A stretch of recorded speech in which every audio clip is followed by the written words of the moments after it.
Hi, everyone. Let's get started. And as other people arrive, I will let them in. So thank you for attending tonight's Philly Codefest workshop on mentoring.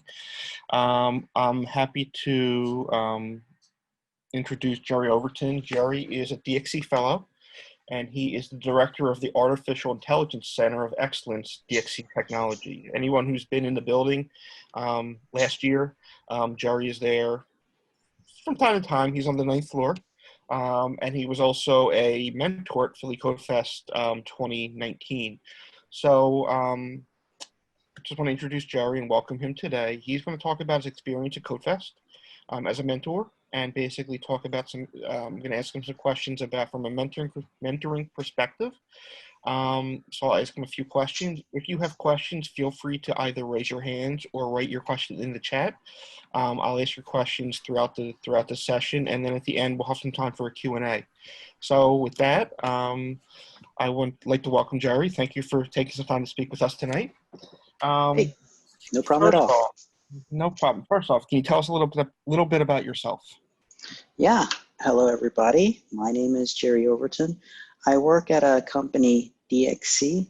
We are a really large software services consulting company. And, like David mentioned, we have what we call the Applied AI Studio.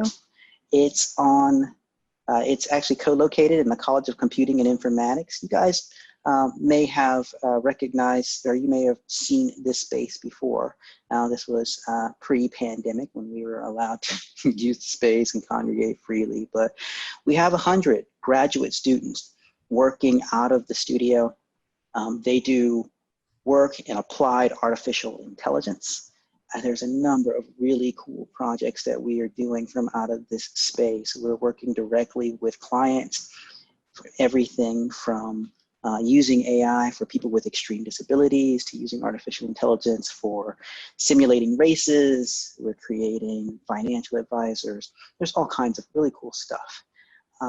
Also, like David mentioned, I got to participate in Philly Codefest. In fact, a number of these students that you see here have participated in several hackathons. And what I'd like to talk to you about today is how to win, or at least how to do really well at a hackathon. I want to share with you some of the tips and tricks that I've learned, share with you some of the content, and answer whatever questions you might have. So that's me in a nutshell. Great. Thank you, Jerry. Can you tell us a little bit of your experience at Codefest last year? I mean, I know that you were there. I just remember you were supposed to, I was told you're going to be there for a couple hours. Next thing I know, it's 6 or 7 o'clock. You come up to me and say, where can I go get something to eat? I think I'm going to be here all night. So can you talk about your experience at Codefest? Yeah, absolutely. So the energy was great. We, of course, it was in person. So I started out as a mentor where, I would bounce from table to table and just talk to teams, give them some ideas, maybe help them kind of walk them through what they needed in order to form a team and, get to a viable idea. But I also served as a coach, and I would love it, if somebody asked me some questions about, how does it work with the coaches and everything, because I really want to tell you some stories about what happens inside that coach's room and, how that actually works. Great. And so one of the challenges we have this year, one of the challenges the participants have this year is COVID, and it's a virtual hackathon.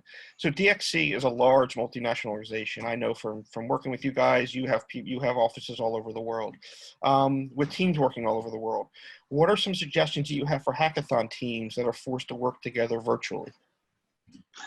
Okay. So I'm going to take a little bit of time to go through this in detail. Because there's a very important framework that I think it's important for you to adopt.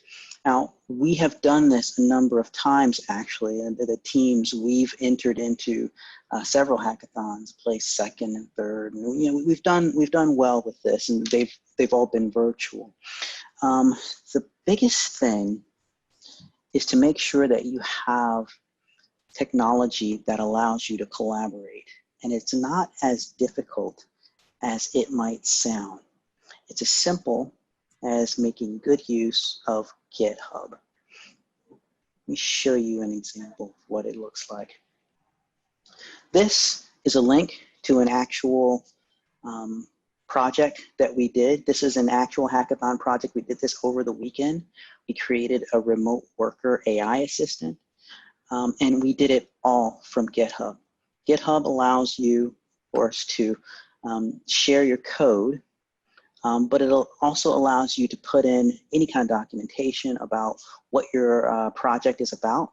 Often with these hackathons, you are required to talk about your project, give some of the background. GitHub allows you to do that, but one of the coolest things that you can do inside GitHub is it allows you to create these projects.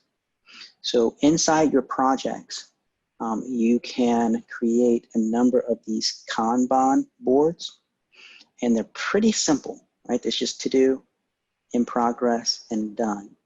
Now, I'm going to walk you through in just a little bit. I'll walk you through the actual projects and the orders that you should do this in if you're participating in a hackathon. But what these projects allow you to do is set up a simple board, and then as you drag things from in progress, from, what are the steps here? It's to do, from to do to in progress to done.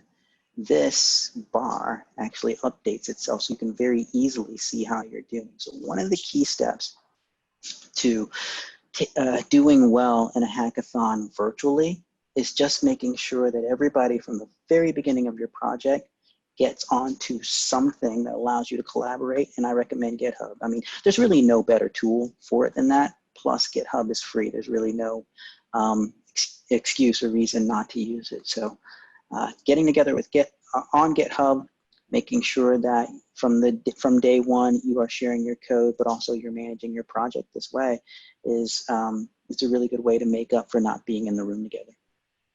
Great. So you talked about your role as a mentor, and you also talked about your as a coach. I'm thinking you meant judge, correct? Judge, yes, that's right. So let's open that up a little bit. So in your role as a mentor, what were some of the most frequently asked questions by Codefest participants? And then in your role as a judge, what from your background as a judge, what do you want to tell them that you want to see that some of the discussion, like you said, some of the discussions in the room about the projects? Yeah, okay, great question, because there's a difference between what people, I don't know, think the judges want to see and what the judges actually want to see. So from a participant's point of view, when I'm going around from table to table, what I'm asked most about is technology. Which technology should we use for this? How do we write code for that? Where can I get a library for something? People are really focused on creating code that actually runs and that works. They're really focused on the technical accomplishment. But as a judge, what you are really focused on is the idea. You're not really focused on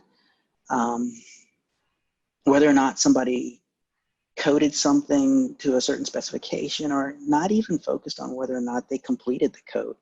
As a judge, what's most important to you? So what happens is the judges all get together into a room. And yes, there's a rubric, and you're supposed to score to the rubric, but what you really do is you think about an idea that you liked, and you advocate for that idea, and then you either consciously or unconsciously end up scoring based on the idea that you really like. So the most important thing to a judge is to be able to advocate for your idea with the other judges. Now, the way that you make that easy to do is through your pitch. One of the most important things to do isn't necessarily getting all the code down and getting the technical product done. One of the most important things that you can do is give a good pitch. I've prepared one. It takes about 3 minutes to go through. If you guys like, I can sort of take you through what it looks like to go through a proper pitch. Is that something you want to take the time you want to see? I think that would be great. And just to interject something, one of the things that we try to tell people this, and unfortunately we're not all together this year, so we're doing it spread out through these different workshops and through messages, is I know from my experience working in CCI, a lot of the some people are not comfortable with public speaking. I know I'm not comfortable with public speaking, which is why I'm public speaking tonight. One of the things that Codefest allows is we want you to go out and find your friends who are comfortable with public speaking. They don't have to have a technology background. Right. If you have a friend who's in business or marketing or whatever, have them come on and have them do your pitch. Have them, you do all the technical work, you tell them what you want to sell and let them do the sales part. So one of the things, again, that we want to stress and really get out there is that this is not an event that's just for CCI students and for computer science students and for technical students. If you have friends in other schools, if you have friends in other programs that would be more comfortable with the elevator pitch, go for it. That, just like Jerry says, that's the most important thing. You're going to work for the next month or so on a project. You're going to have to create a 5-minute video at the end and sell your product. So if that's not something you're comfortable with, try to find somebody who might be more comfortable and have them work with you. Even if they don't have a technology background, that doesn't matter at all. So with that, I'll turn things back over to Jerry, who will go over the elevator pitch. Yeah, David, that's a really good point. I want to underscore that as well. In fact, I want to take it a little bit further. This pitch, so I'm going to take you through what a pitch looks like. I'm going to do one for you. It's about 3 minutes, and then I'm going to take you through what, the different elements of the pitch. But before I do, I want to let you know that this should be done by the best speaker in your group. Now, what usually happens is people, they just buy things and they think it's fair, right? Everyone should get, their 15 minutes or, they should be able to get their time to speak. That actually doesn't serve your group as best as possible. What you want to do is take your best speaker, whether they're the leader or not, whether they have contributed technically or not, whoever your best speaker is, that's who gives the pitch. Everyone else sits back and you let that happen. And like David said, it's actually your pitch is so important that it's good. It would be a good thing if you could afford it on your team to bring in what they call a ringer, right? Bring in somebody who is specifically designed to give the pitch. So let's see, I have one prepared. Let me walk you through what this looks like. And this is for an actual hackathon project that we did. So let's see if I can walk you through and keep it to about 3 minutes. So the global pandemic has affected us all. Feelings of anger and frustration are up. For a lot of us, our household incomes are down. And what people really want from banks in particular, and any digital company, is the ability for these companies to reach out and connect using their digital channels without feeling like we're being sold to. So our solution to this problem is to make our client, the Ulster Bank, part of this solution. So what we've decided to do is create a friendly personal assistant. Now, this is an AI trained in techniques for interacting with people in ways that have been proven to lower anxiety. It gets permission to make helpful suggestions to you, and it's also equipped with a linear programmer. Now, this linear program will allow you to put in your particular financial situation. It will provide you with creative solutions, but it'll do it in such a way that it's designed to minimize your overall hardship. We've also made it possible for you to bring in your personal information so that you can make the artificial intelligence even smarter. Now, this solution is basically an open source core that we have built during the hackathon, and then it's extensions to that, custom extensions. Now, in the open core, we built a Flask application, hosted it on a web app, and then connected it to a Dialogflow bot. The secret sauce is when we start to pull in these APIs. These APIs allows us to bring in personal transaction data, custom knowledge base information, which makes the AI even smarter. Now, this represents one of the best ways for a bank to use their digital channel, because they end up with an AI or a use of the channel that gives customers exactly what they're looking for these days, a personal connection without it being too kind of marketing-ish. So the business model for this is pretty simple. You use this software to increase your net promoter score. That's how positive somebody finds your business. For a financial services company, a positive net promoter score gives you a 2.5x increase in overall lifetime value of the customer. We had a great team that put this all together. And this team, we created software that we put out there for you to play with, but we also put code for you to evaluate exactly what it was that we did.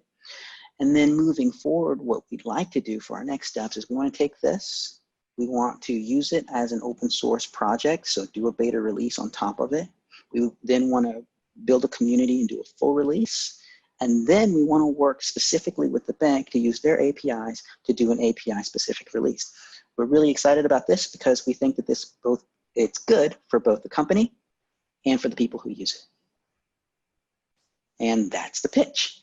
So that's an example of a pitch. We did really well with that. And now, well, I'll pause here for questions, and then I'm going to go back through the pitch and I'll break it down to the different elements. So are there any questions so far on what I just took you through? If you have questions, feel free to raise your hand. I can call on you, or just type in the chat. Okay, well, while you're thinking of your questions, let me take you through the basic elements of a pitch. You should probably keep it to about 3 minutes, which, you know, it's kind of weird to think that you're doing all of this work and everything comes down to about 3 to 5 minutes, but it does.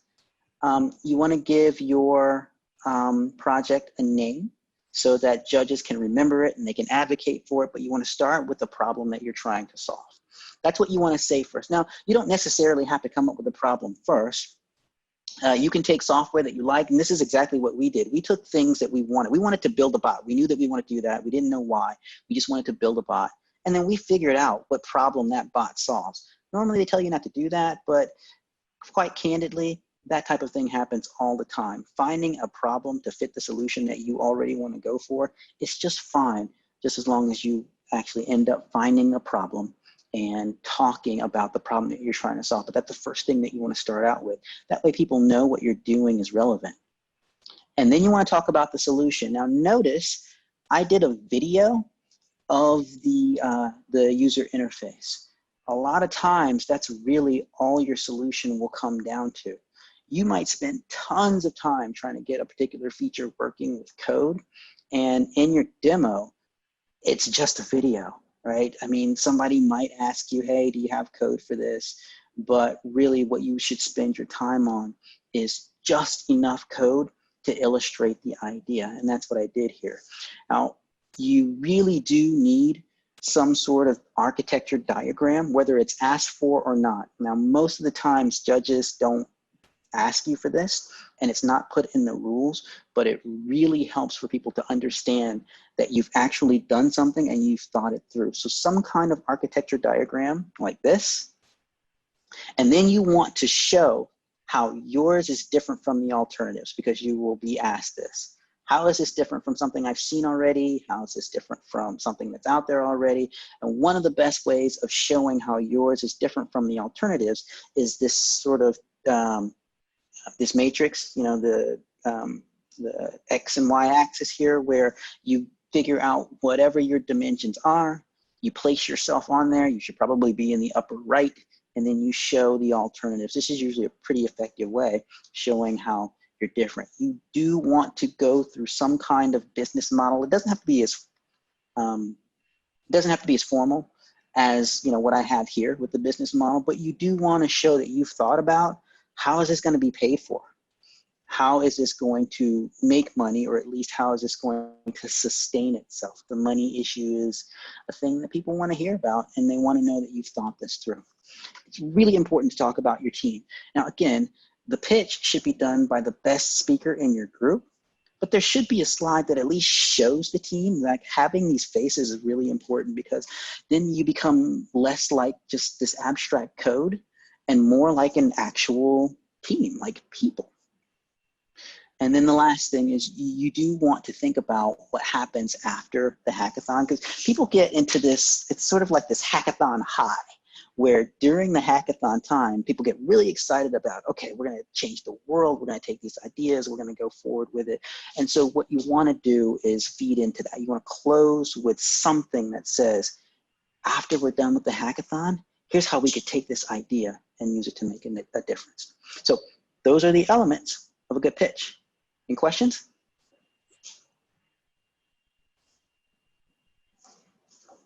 And I will just to jump in. November 20th is the deadline for submissions. We will have a workshop prior to that. That we will talk about the submission process and what you need to include and everything. So this is a great start, and we'll have this recorded. You can always go back and do this, but we will go back and talk about basically the submissions. This is the first time we're doing it online. We'll have a workshop just about that. Any questions? Now, I would like to go over what I think are best practices for actually managing your time. But I'll wait until there's an appropriate time for me to jump in with that. Go for it. I mean, I just have a couple other questions, and you covered a lot of it. What would be your advice for participants competing in the first hackathon? And what are some of your tips for how to create a successful hackathon project? I think you went over the successful hackathon project. What about for participants competing in the first hackathon? And that might include some of your tips you were going to give. Yeah, that's actually a great segue. So, okay, what you find in competing with a hackathon here? Well, actually, let me take a quick poll here. I see Adrian. Hi, Adrian. How are you? I'm well. How are you? Good. Have you participated in a hackathon before? I have not. You have not. Okay. Ali, what about you? This is my first time as well. Okay, first time hackathon. Kathy? No, no experience at all whatsoever. Okay. Tin? This is my first time, though. This is my Oh, first wow. time. A lot of first timers. Okay, Kyle. This is my first time. Okay. Kuong? I have no experience. No experience. And then Winston.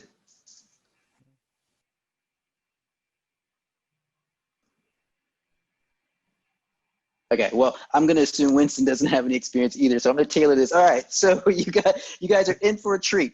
All right, so what is counterintuitive? Okay, so the story that gets told about how a hackathon works is everybody comes together, you guys work hard, you start from nothing, you build something, and then, you're done. But it doesn't actually work that way. So especially for the first timers, what happens is people kind of argue about what the idea needs to be. And then everybody kind of goes off and does their own little thing, kind of pretending like they're all working together, but really what you're doing is you're working on your own stuff. And then they're thinking, well, we'll bring it together at the end and make it all work. And then it's a disaster, right? It's like Hell's Kitchen, with Gordon Ramsay. It's raw. It's really difficult for everything to come together at the end.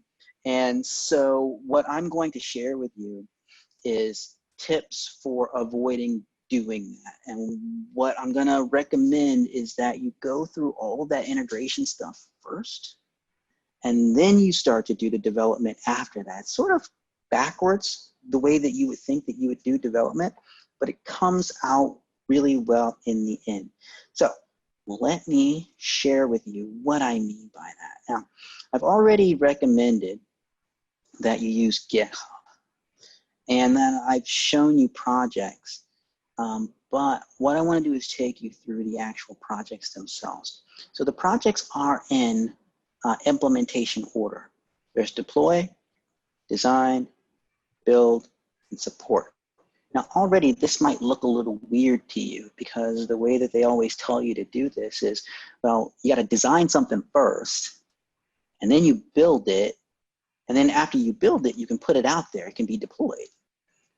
But what I am trying to recommend for you, especially if it's your first time, is do it in this order. Deploy first, then design, then build.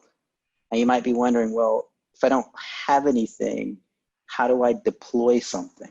So let's start by talking about what that looks like. Now, all of our items are done because this is an actual project that we went through. But I'm going to go over to the done column and show you how we did this. Now, ignore this first item because that just tells us to do a retrospective. But the very first thing that you want to do, especially if you haven't done this, is you want to do a sketch. Do like a whiteboard sketch. Get together with your team. Create some kind of rough sketch of what needs to be built. It doesn't have to be very pretty. It doesn't have to be very sophisticated. In fact, it should look something like this. So here's an example of a sketch. You might think that this is pretty rudimentary, but throughout the entire project, the team just kept referring back to this. This is like how everybody gets grounded on what it is that we're actually going to do. This should be the very first thing that you do. So if you don't have this so far, I really do recommend you getting together with your team and get something like this done around your idea. So then once you have that sketch, you want to build a hello world version of whatever it is that's depicted in this sketch.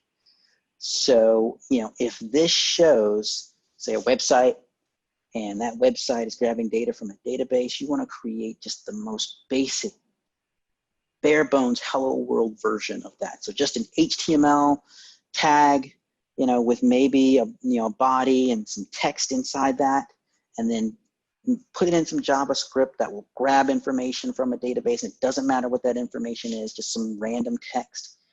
Put it on a field in a screen and show it. That's it. It's going to be ugly, but it'll exist and it'll have all of these basic components in it. That's the hello world version of your application. Now, after you have the hello world version of your application, you want to deploy it. Get it out there. Now, in this project, we used Heroku, but actually, if you're building just a simple website, you can deploy it straight to GitHub. But the point is, wherever it is you plan on deploying and demoing this stuff, deploy your hello world version first. Make sure your hello world code is in GitHub, and you've now started by deploying something. So you've created a sketch of an idea, you've built a basic framework for it, you've deployed it out, you have your code in GitHub, and now you have everything that you need to make the rest of the process go a lot smoother. So now, after you've deployed, the next step is to do design. So you've gotten something out there, it's bare bones, you've sketched some things, it's just the idea. Now in design, what you want to do is you want to create a wireframe. Now by a wireframe, I mean something like this. So for the project that I showed you with Lee, this is a wireframe for it. These are pictures. This is just text and images pasted on a screen, but these are images of what this stuff should look like and how it should work. And again, this is going to end up being the most valuable documentation of your group. Your group is going to refer back to these screens constantly. This will be like the record of what everybody is supposed to be building. This will get everybody on the same page. This is a great way to get everybody to understand what it is you're supposed to be building. All right. Getting back to the progress, okay, once you create a UI template, you want to create what's called the clickable prototype. That is, you want to build your screen. You want to make your screens so that you can click on them and so that they move around, but you don't necessarily have to have the functionality behind those screens. Now, this is a step that a lot of people will skip, but this is actually the most important step because you really don't get a whole lot of points taken off for not having in-depth code behind your demo. So if you just create your clickable prototype at the very beginning, you can spend basically all the rest of your time working on your pitch if that's really what you wanted to do. Now, most people will take that clickable prototype and put actual real functionality behind it. But once you have the clickable prototype, you have enough to give a pitch. And doing this up front makes sure that you're not just left at the end where because you couldn't get something working, you couldn't demo, you couldn't finish. So this makes sure that no matter what, you're gonna have something left over at the end to show.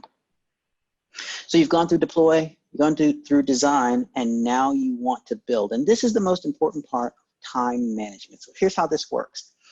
You go through, and the very first thing you want to do is you want to create your presentation video.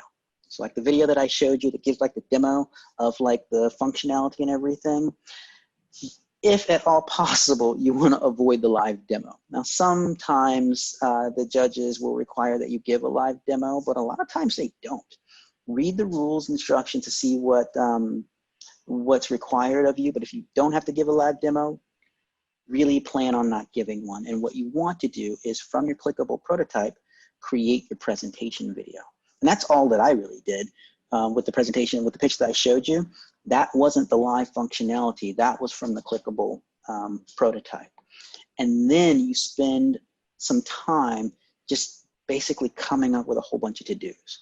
And that's what I did here was, these are all the things that need to be done. I took them and I put them all in this to-do, and then that becomes the working set for the team. Now, anybody can come in, they can grab something from the to-do list, they can put it in progress, and they can start working.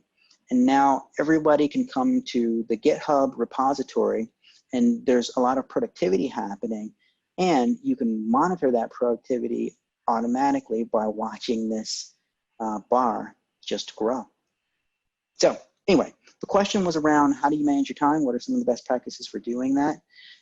Using GitHub, but using it in this order where you deploy, design, then build is one of the very best practices, especially for first-time hackathoners, to make sure that when you get to the end, it's not a fiasco and you do end up with something that you can actually demonstrate, that you can actually show.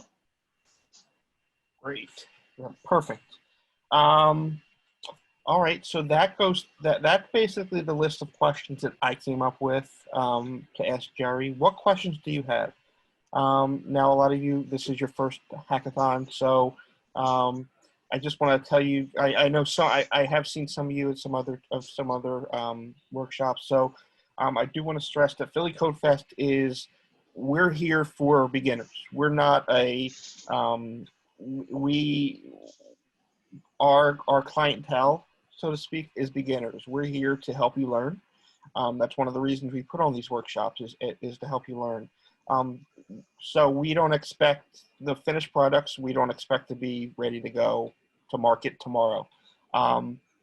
We're here to help you. We're here to match you up with mentors like Jerry. We're here to help you find teammates who can help you work.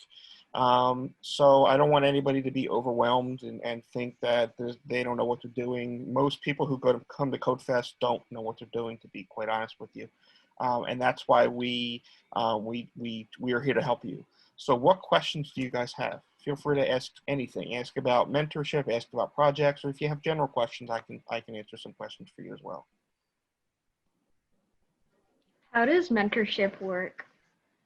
Mentorship works. So we are actually at some point this week, I'm hoping Wednesday, we are gonna do things over Slack. So we're gonna send out a link to all participants to sign up to our Slack channel. At which time you'll be able to, anytime you have a question for a mentor, whether it be a technical question or a specific question, you'll be able to submit that question, and a mentor from either CCI or from one of our sponsors will be able to take it and answer it for you. So we're hoping to have that live by Wednesday of this week.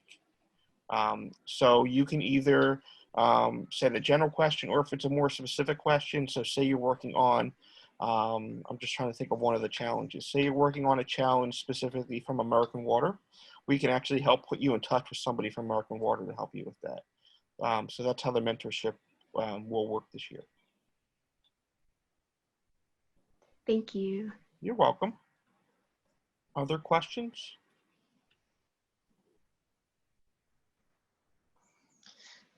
Now, I do have a few best practices that I would like to share and leave the group with, but I'm going to leave it open here for a little bit first to make sure that I get any questions if anybody has anything. Okay. Doesn't look like it, so I think I can just jump right into it. All right, so I have made a list of some of the things that are really important for you to look out for. So I'm gonna share my screen one more time here. Let me get into that list. So I walked through the pitch. I did a review of what a good pitch looks like and who should be doing the pitch and how you should divide that up. I talked about what really wins at a hackathon. I'm not sure if I emphasize this enough, so let me say this again, even if I have to repeat myself, it's probably gonna be worth it to you, is that, guys, your ideas win in the hackathon. That's really the most important thing. You have to have a memorable idea. It's not, the whiz-bang technology. It's not really the execution. No one really expects you to have, the best written code in a week or 2 weeks or whatever it is you get. The thing that people really care about is if you have a memorable idea. And the best way to get a memorable idea is to do something that's meaningful. If you have someone in your family who has this problem, or you have a product that you would like to use, or something that you think could help someone else, keep that human element to whatever it is that you do, and make sure you put your efforts into creating an idea that touches people, that people can connect with. That's going to be the most important thing, deciding on the determining factor of of how successful you are. So if you pair that with a memorable pitch and you manage your time properly, then you should be able to get through this without really much problem at all. Now, in the wiki here, I have put in some things important to do. So the first thing is, when you get your team together, it's important to get together what they call a cadence, or like a rhythm. The first element to a rhythm is just making sure that everybody on your team understands the hackathon schedule. Now, people in your team will naturally emerge as the leader, but it is a really big waste of time to try to babysit people. Try to call everybody up. Hey, there's a hackathon event starting in just a little bit. Is everybody on? Trying to herd those cats. You want to make sure that everyone on your team is responsible enough that they know the schedule and they can show up for events on their own. Everyone sort of manages their own time. People, you also want everyone on your project, you want people to stick to the project tasks from the Kanban board. So you want them to look at that board and manage their tasks from there. One thing that I found really useful, especially in a virtual environment now, is to have checkpoints. Now, we had a weekend to get this done, so we had 30-minute checkpoints every 4 hours. That's pretty extreme for the length of time that you guys have. So I don't recommend that you do this exact schedule here, but 30 minutes, once every 12 hours, twice a day, or maybe once a day. I don't know, whatever it is that you're comfortable with. The point is to make sure that your group, that even outside of the regular hackathon schedule, that you as a group have regular checkpoints where everybody gets together, and you might not even use the whole 30 minutes. You just, hey, how's everybody doing? What's going on? Are there any problems? Is everybody progressing okay? Those regular checkpoints keep your group in sync. This to do, you can skip this. This is specific to our program or to our project, but these tips are really important. So here are some tips. First is, as much as possible, clear your schedule for this. So for something as long running as this, what you want to do is clear your schedule in chunks. Maybe evenings is the time for you to do hackathon work, but you have to set aside time to do this, because although it is optimized for beginners and no one expects you to create the world's greatest code, it is time consuming. And if you don't put the time in, you'll end up regretting it, because you'll think about, okay, well, if I had just, gotten this done or that done, it would have been a lot better. So the way that you get through this without that regret is to make sure that you set aside time for this. The next thing is find ways to stay in contact with your team. There's nothing worse than having to wait. Let's say you set up a checkpoint and you have to wait 12 hours for the next checkpoint. There's nothing worse than being stuck on something that would have taken you 5 minutes to work through if you just had your team member's phone number, or you could text them or just reach out to them, but you had to wait for the next checkpoint. Don't wait for checkpoints. Make sure that you have some kind of system, especially now that you're virtual, that you can reach out to each other really quickly and get answers pretty quickly. This might seem to go without saying, but make sure your team understands they need to show for checkpoints. If you set them up, let them know that, look, I don't want to have to call you 5 minutes after every checkpoint, right? It's such a time waster for you to have to kind of herd people in and call people, hey, are you showing up for the checkpoint? Make sure everybody shows up.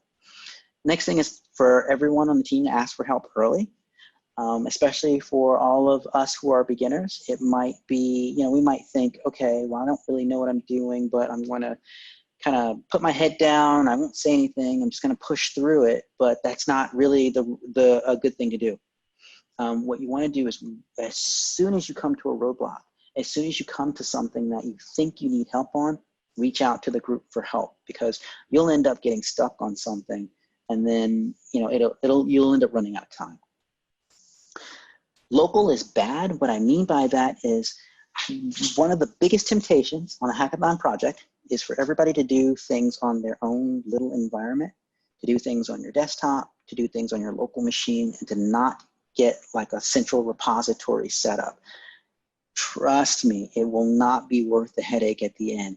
Spend the time up front. Make sure you set up some kind of repository for everybody to put their stuff in. Make sure you establish some kind of common place up front. If you're going to use GitHub, keep it up to date. And then if you're going to use the Kanban board, limit the number of things that you pull in progress. Because what happens is people will take all these items from to do and they'll put them in progress, and it feels good. It feels like there's progress being made because you see that bar go up. But what happens is, because everything is in progress, that means nothing really is getting done. So you want to limit the number of things that are in progress. You want to make sure you're getting things done. I have some keys to success here. Those are specific to the project, but what's important here is that you want to look at what your keys to success are. And they're usually the things that you're unsure about. So if you have a project and that project requires you to create some sort of cool 3D spatial navigator, you've never done that before, putting the cool 3D spatial navigator needs to be under your keys to success, because that's the biggest risk. So you want to list out the stuff that are most likely to go wrong so that you can keep an eye on it. The last thing I want to do is go over a couple notes that I have for things that commonly goes wrong. But before I do that, it'll be my last bit of content that I give to you guys. I'm going to pause again, see if there are any questions. Did anybody think of or type out any questions that they'd like to ask so far?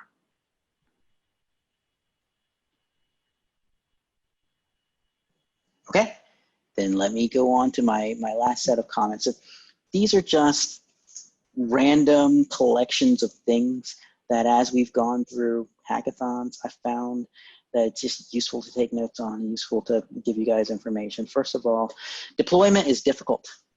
If you plan on building something and you plan on deploying early, and just know that it's tough. I mean, if you're having trouble getting it to work, and even though you feel like you're following the instructions and it's still not getting deployed, don't feel bad.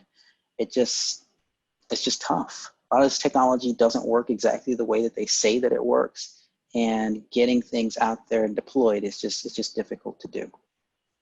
When you design things, it's really useful to use like models that are out there. So if you could go in and do like a search on like if you're creating like an HTML front end, it's good to go out and do a search on like HTML templates and try to start from templates. Right? As much as you can, try to use libraries and templates and things that give you like a head start, so that you aren't just starting from a blank code window. Last two items here is that deploying first works. I know it sounds strange to do that hello world thing and get the deployment out there, but it works.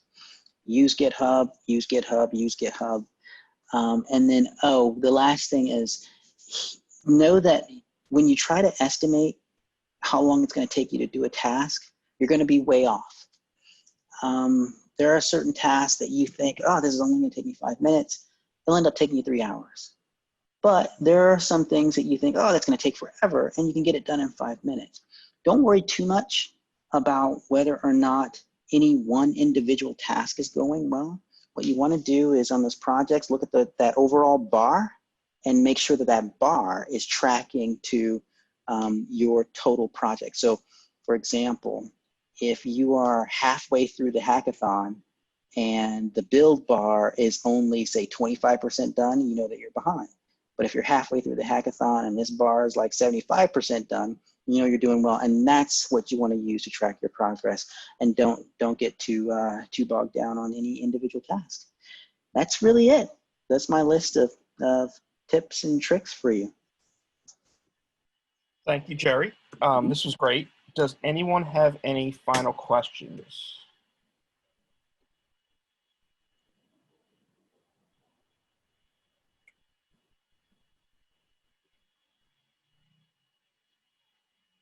Okay.